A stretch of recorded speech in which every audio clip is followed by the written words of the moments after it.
আসসালামু আলাইকুম। আপনারা সবাই কেমন আছেন? আমিও আল্লাহর রহমতে ভালো আছি। আমার ভিডিওটি কাছে কিংবা দূরে, দেশ কিংবা দেশের বাহিরে যারা দেখছেন তাদেরকে অসংখ্য ধন্যবাদ।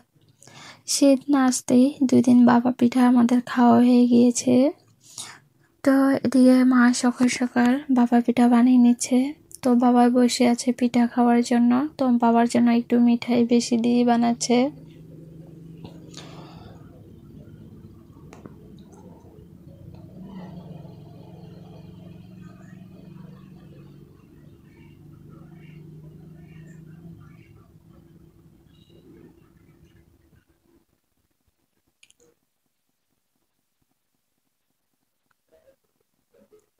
দেখে মা চেক দিয়ে নিচ্ছে পিঠাটা ভালোভাবে হয়েছে কিনা। তো পিঠা হয়ে গেছে, তো মা নামিয়ে নিল একটা থালের ভিতরে।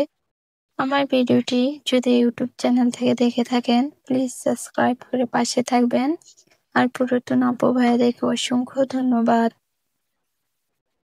তো এদিকে মা 6টা পিঠা বানিয়ে নিল। তো আমি নিয়ে আসলাম আপনাদের সাথে শেয়ার করার জন্য, ভিডিও করতে বাহিরে। যেহেতু আমাদের পাকা ঘরে অত আলো নেই, লাইট লাগানোর পরও অন্ধকার হয়ে থাকে।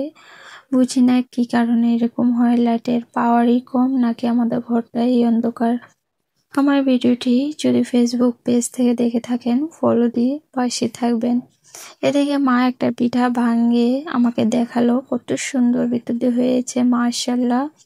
তো আমি একটা পিঠা এখন খেয়ে নিব বাংলা থেকে।